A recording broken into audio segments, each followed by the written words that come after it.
5 years ago, when I was 23, I had been working with a company that handled hospitality training and stuff like that. What we did really wasn't important, but at that point I had been with the company for about 3 years already.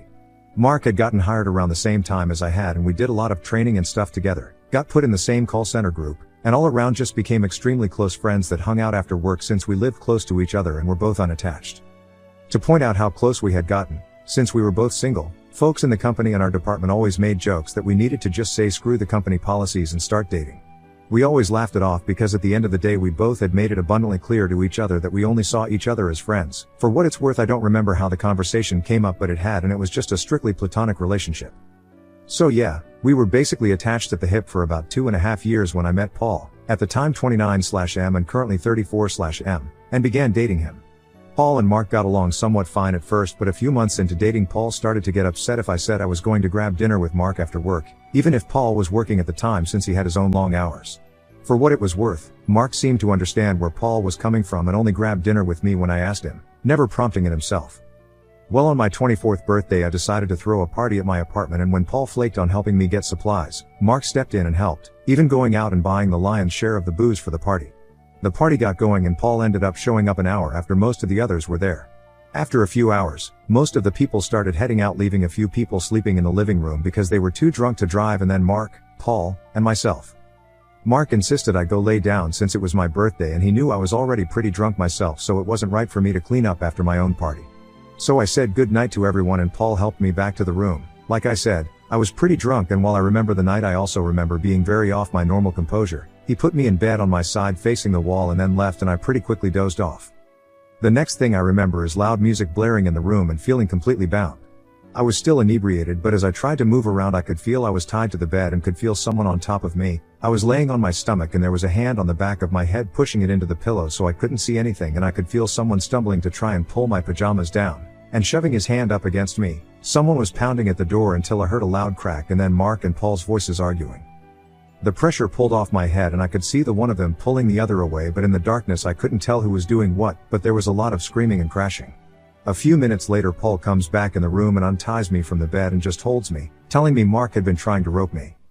I wanted to file a police report, but Paul convinced me not to since he had gotten there in time and nothing had happened, which I should have taken as a red flag, but I just didn't at the time because I was so relieved that I had been saved. I took a few days off from work, blocked Mark on all social media, but not before he texted me trying to tell me that Paul had been the one to attack me and that he was the one that saved me. I didn't believe him because it had been Paul that came in and untied me though, and if Paul had been trying, then why would he do that? Plus we were dating and it just didn't make any sense to me, so I thought Mark had just snapped or something.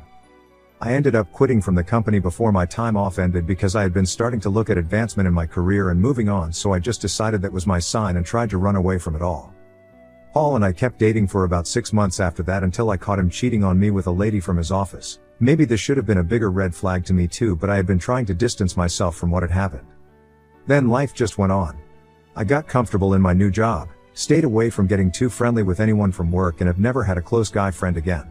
Occasionally I'd see Mark at the grocery store or around town. Like I said, we had lived close to each other and neither of us moved, and I never felt the need to since he kept his distance from me completely, and I thought I was mostly over what had happened half a decade ago until I get a notification a few hours ago that Paul had messaged me. I thought that was odd cause I had blocked him. He made a new account, but I opened the message up anyway because of curiosity. I don't want to share the whole message because there's a lot of personal details in it, so I'm going to just hit the important details. So according to him. 1. Paul is an alcoholic and has been for years. Even back when we first started dating he pretty much was always drinking something or looking for an excuse. 2. He got fired from his job for showing up to work drunk and assaulting the receptionist by trying to force his tongue down her throat in the front lobby. At 9 a.m., he was in court-mandated AA, and as part of his recovery he was trying to make amends with anyone he has wronged because of his habit. And finally. 3. Mark never tried to rope me. It was him. He had been jealous of my friendship with Mark and saw an opportunity to get him out of the picture because of how gullible I was. His words. I'm not going to lie, I threw up after reading the whole thing. He had so much detail behind all of it that I just felt sick to my stomach that he not only remembered everything, from how he had secretly put ties on my bed before I even went to sleep once he saw how drunk I was getting, to how he beat the shit out of Mark and threatened to kill him if he went to the cops. I know it's not a healthy reaction, but I've been drinking a bit since all of that message hit my inbox, trying to decide what to do. I know I need to call my therapist to talk about all of this, but my mind keeps going back to Mark and how betrayed he must have felt over it all. I even unblocked him on all my social media. He never blocked me, so his profiles popped back up pretty quickly, and I've been trying to decide if I should message him or not. I know logically that Paul should be the one messaging him as a part of his AA stuff, but I'm also pretty sure that Mark did block him since Paul mentioned not being able to find him on social media, but he also might not have remembered Mark's last name either, so it might be hard to find him. So I guess my question is, should I message Mark? What would I even say? Sorry I didn't believe you when you said you didn't try to rope me. Mini update, a close friend of mine answered her phone and is swinging by to spend the night with me here just so I have a shoulder to cry on, because I could just use a good cry right now. I'm going to leave Mark alone for now while I get my thoughts in order, but I'll probably send him a message in a few days once I can talk to my therapist. I did put the wine away, it's not helpful right now and I don't want to make the wrong decision and message Mark strictly on a somewhat drunk impulse. Some selected comments from Oop. Commenter, yes, you should message him because that has to be an open wound for him that never healed. If he came in to try to stop Paul and ended up the bad guy when he was actually the good guy as a punch to the gut, and never being believed about it as a constant pain that never really goes away. Good luck. That Paul guy, glad he isn't part of your life anymore. Wow. This is exactly why my mind has been going to Mark, because I feel so incredibly guilty. I've been sort of, I guess, cyber stalking him a bit here, and it seems like he's had an okay life, but I just feel like I owe him some sort of message now. Commenter, all I'll say is that you shouldn't be surprised if Mark wants nothing to do with you after you tarnished his name and kind of his soul in a way. I'll bet that because of this there's more than a couple people that think of him as Mark the Ropist, not just Mark. I hope you learn that you shouldn't believe the first story you're told when someone else's life is in the crosshairs of your poorly informed decisions. Y'all can get mad at that if you want, but this isn't a time to coddle anybody's feelings to avoid speaking an uncomfortable truth. There can be two sides of an argument without anybody needing to go call their therapist because they got triggered over an ounce of opposition. I'm sorry any of this happened to you at all. That should have never happened. But what happened to him is even worse, and at the end of the day you are the villain of his story. While I completely understand that might be Mark's reaction, and it is totally understandable if it is, I want to make it clear that I did never go around calling him that or outright telling anyone, even though my first instinct was to file a police report. Paul had stopped me when I had brought it up, and in hindsight it's probably because the investigation might have revealed it was him, but I never told the company I was quitting because of Mark or anything like that, and only a handful of my close friends and my therapist even know of the assault. While that doesn't stop gossip, which may be what you're referring to, I didn't actively go out on the street screaming Mark was a ropist. I'm also not saying I expect to would even want to be close friends with him again, and maybe now this is just my own selfish guilt that is telling me I need to tell him, but as other commenters have mentioned and I am taking the advice of, it's better for me to process this new information and talk to my therapist first. Update. I went to bed last night after putting the wine away when my friend got here and woke up to so many comments and PMs that I can't quite get back to everyone without being repetitive, so I want to just answer a few common things I've been messaged or seen. 1. In a comment I mentioned I have told a handful of friends. To be specific, I told 3 plus my therapist. I didn't have a whole lot of close friends back then and wasn't a part of a big friend group either. That said, one of those 3 were here with me last night after I got a hold of her, and she's every bit as disgusted as pretty much everyone else. I can't say for sure if any of them told anyone, and honestly given the passing of time I wouldn't expect them to have the same crystal clear image of who they might have told. But I do understand this might have spread without me knowing. 2. I am looking into statute of limitations and reporting in my state here. From everything I have read over coffee this morning, I believe it hasn't passed, and as several have mentioned, he literally gave me a written confession. 3. As for how I didn't realize Paul was an alcoholic? Well, I don't have a good answer for that. I'm going mostly based on his message that told me he was always drinking even back then. We weren't living together, and as I mentioned, there were plenty of days that I didn't see him versus when I did, and I don't even know now if he was even working late all the times he told me he was. I have texted my therapist and am waiting for a reply now. I'm hopeful she has some time this afternoon or tomorrow that I can speak with her, but my friend is staying with me until I can speak with her, just so that I don't have to be alone right now, and I can't say just how much I appreciate it. To those of you that have provided advice or shared your stories with me, thank you. Deeply from the bottom of my heart, thank you. Last night when I received that message I was thrown for such a loop that I didn't know where to begin or how to unpack it all given the time that had passed. Old wounds can be reopened so easily, and this one was a scar that didn't need much to make it pop. Update 2, March 22, 2022. First off, I want to thank everyone who messaged me to check up on me or to share their own stories with me. I truly appreciate each and every one of you. I would like to start this off by first saying I haven't gone back to the wine, though I did super desperately want to yesterday. I haven't really been much of a drinker since that night 5 years ago and last week when I learned the disgusting truth about Paul. To those of you hoping I would file a police report, I did. I spoke with my therapist at length the Monday following my post, and she was shocked but extremely helpful in helping me process everything. And she spent some time last what should have been the end of our video appointment looking up the statute of limitation laws in my state. There are none for sex crimes, and while she warned me that my report might just be added to a pile of other charges Paul could possibly have against him given that he was assigned court-mandated AA, All the same, I filed the report with screenshots of his messages to me printed and attached. I'm not sure what to expect from that, and at the end of the day I hope he has an absolute shit life if it goes nowhere. Now, as for Mark.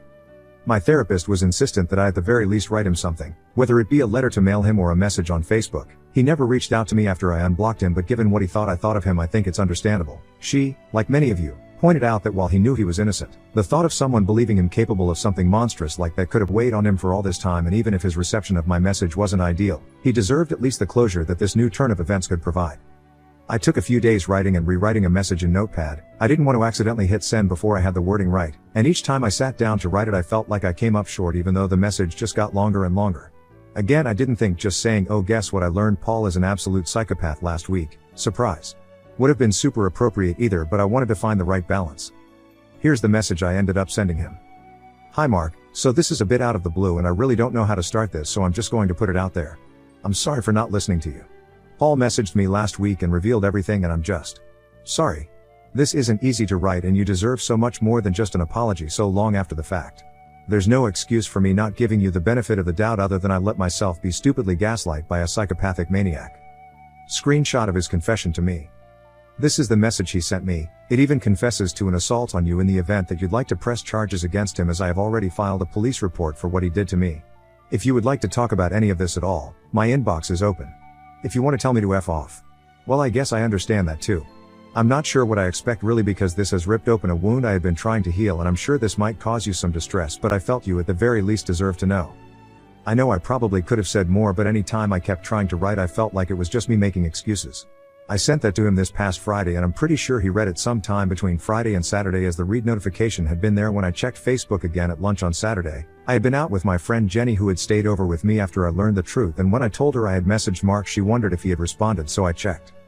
Last night at about 6 p.m. my phone dinged, and while I thought it might have been a text from Jenny or maybe my mom, I don't really text or talk to a lot of people, I actually found that Mark had sent me a reply. "I wish you would have listened to me back then, but I'm glad you know the truth." I thought that was all he was going to send me when the 3 dots kept going across the bottom of my screen. He was still typing when he sent me pictures as well.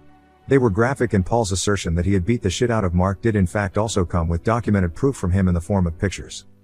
Mark went on to explain that he filed an assault report the next day after my birthday, but that the police had warned him against accusing Paul of sexually assaulting me given the turn of events and my "don't speak to me again" text I sent him when he tried to explain himself.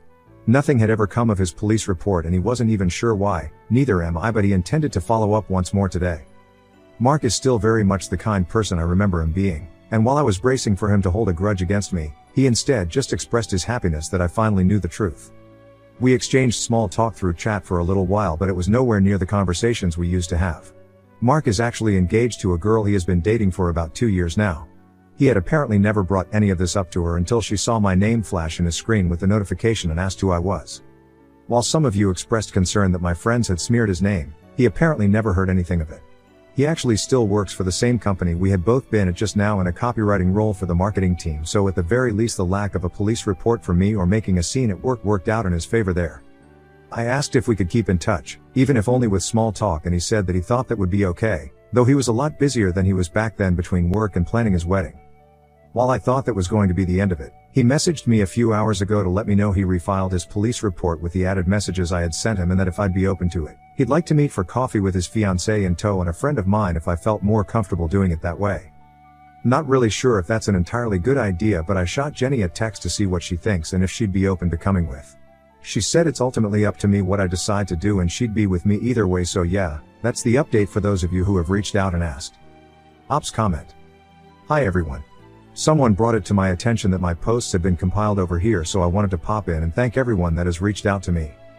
Mark and I are planning to meet for coffee here this weekend with some added supervision. I think his fiancée is curious of my intentions, which is fair. I have both apologized to him at this point, but also, as many of you pointed out, he deserved a giant thank you too.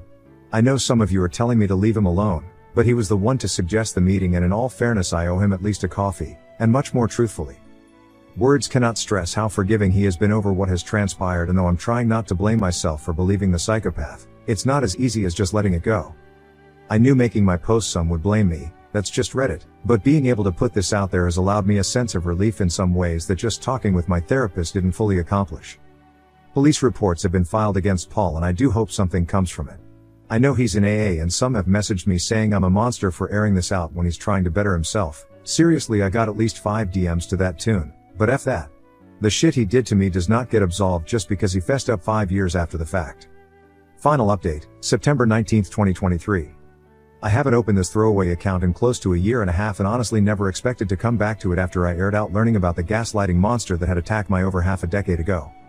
For anyone who wants more details, my profile has the posts logged and I'm really not trying to reshare and rehash it as I have gotten more than enough of that out of my therapy appointments. The reason I'm posting is primarily out of joy. My attacker, Paul, had a slew of other court dates already when I had filed my case against him and I had started to lose hope that anything was going to happen since I was reporting an incident from over 5 years ago, but the court system in my state was stupidly overbooked and I just had to wait for things to take their natural course. Over the last few months I started to get follow-up calls from an investigator that was apparently going over the details of Paul's case. He was already facing some time in prison over a different assault charge. His time in AA had proven not to be effective even with trying to make amends, and the prosecutor was looking to add my report of sexual assault to an overall criminal case against him, but it would require me to submit either a document to be provided as testimony, or to act as an in-person witness. Though I had received Paul's message, I hadn't interacted or seen him in person for well over 4 years and my therapist suggested I might get some closure over testifying against him in court. This finally happened last week. It was hard, and I won't lie. I cried while I was on the stand, but it felt good. The years hadn't been kind to Paul and while he certainly looked remorseful sitting in the courtroom, I could give 2 Fs about how this was going to affect him. I left after that and found out just this morning that between his various cases he's going to prison. I'm not sure how long, but I also know he is being added to the SEGS offender database, which is another win as far as I'm concerned. Other than that, life has been going pretty well. I've decided to throw myself into some new hobbies, another suggestion by my therapist, and have overall tried to just become the best version of myself as possible. My old friend Mark, who had taken the blame for Paul's actions for so long, got married in the middle of last year and while he and his fiancée had offered me an invitation, I didn't feel like it was my place to attend.